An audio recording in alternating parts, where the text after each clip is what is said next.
In this series of shorts, we follow 15 ordinary people on an extraordinary journey through Africa. In the ultimate test this summer, our participants fish in the Atlantic Ocean, sleep rough in the desert, fetch their own water, and confront the harsh truths about their home country's history in this continent.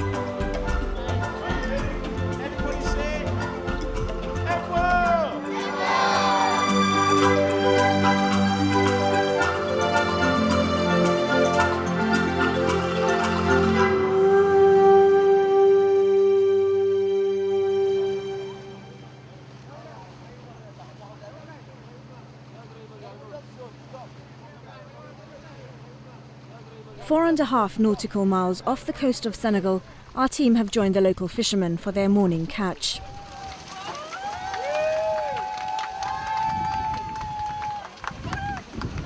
With the boat filling up with fish, Nadia and the team look on in amazement. From a business perspective, just watching who's saying what and which one's listening to who, and it's just incredible to watch. And actually, it's not just the communication just from verbal, but it's body language as well. They need to understand the movements and how everyone's doing, and you need to work as a team, because if you don't, the whole thing falls apart, and it's just amazing to watch, and the level of strength that they have as well. I can't imagine people at the gym are this strong, seriously, because it's not just about weights, but it's about the rope. The rope is burning their hands, their feet are wet, so they've got no grip. It's just incredible. It's incredible, it really is. Even a previously reluctant Zen seems to be enjoying himself now. The smell isn't that bad. I mean, Miriam and Nabila didn't come because of the smell, but it's okay, it's not that bad. And it's lovely out here, it's not too hot, the nice wind flowing, yeah, it's great. And I think everyone enjoyed it, and some people are saying they enjoyed this more than anything else on the trip. I don't know why that is, but it must be something special here. Yeah. And do you think you could give up football and all of that to have a life at sea? I couldn't, because I don't like fish. But if it was something like Donner and we were coming out here to catch that, then I'd do it. They've asked me to do is put some gloves on and help bring the nets in. Now we've got to be very careful how we bring these nets in, because it's the first time I'm doing it. The last thing I want to do is cut myself. But by actually being involved with them, it gives us an actual true feeling of how they earn their provision. And it's absolutely amazing doing this day in, day out, just for a mere livelihood of what they earn. I mean, we'll probably go to the market afterwards. They'll probably earn no more than about £15, all of them together. So now I'm just going to get involved. MashaAllah, I'm actually blessed to be out here. Some of the fish are stuck to the net, and Asif Malik has been tasked with untangling them. It's sardines. They're saying it's a larger type of sardines. So how come we only get small ones in Tesco's then? It's very tricky to get the actual fish out of the nets, because where they're quite tightly wired, where the close knit, the nets.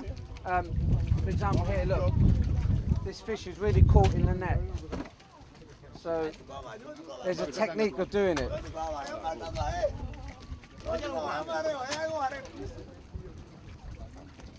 So we open the net from the top, we push it down, and then we take it over the fin, and it's still stuck.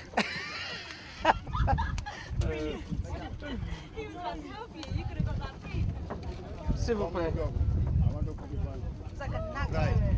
See? Makes me look like a kipper.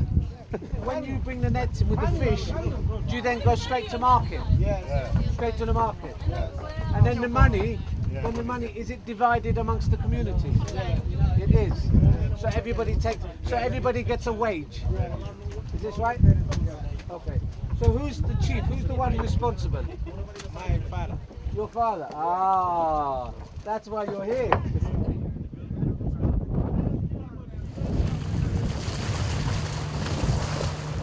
As the boat approaches Soumbédioune Market, the smell of decaying fish tells you there's sometimes more supply than demand. Soumbédioune Market lies on the coastal road that leads to the city centre, and on any given day you can expect to see crates of sardines, grouper, snapper or mackerel lying in the sun waiting to be purchased. In the crowded market, fishermen vie for business. Figures from 7 years ago show that there were 82,000 fishermen across Senegal and nearly 40,000 other jobs connected to the industry. The United Nations Food and Agriculture Organization estimated that nearly 500,000 tonnes of fish, that's valued around £66 million, were landed here each year. About 90% of this is thought to be by artisan marine fishermen. Looking on, the businesswoman on our team has some tips to share.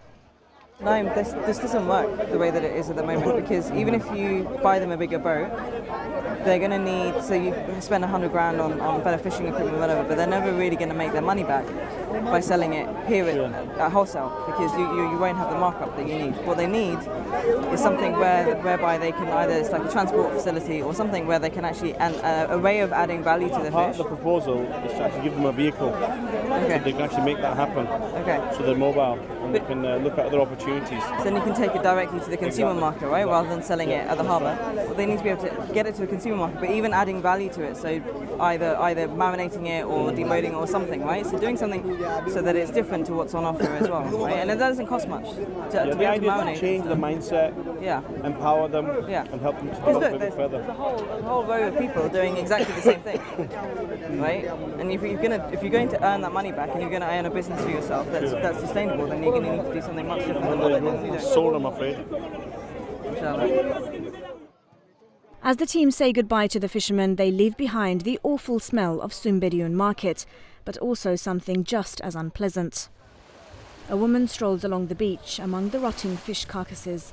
Her baby strapped to her back, she bends down to pick up pieces of dead fish. There's no sense of urgency in her pace, nothing complicated about her hunt. The market, which our team so hurriedly passes through, is where this mother will spend the rest of the morning looking for something to feed her family with. Next time on Selfies in Africa, we look at women's livelihood projects in Senegal.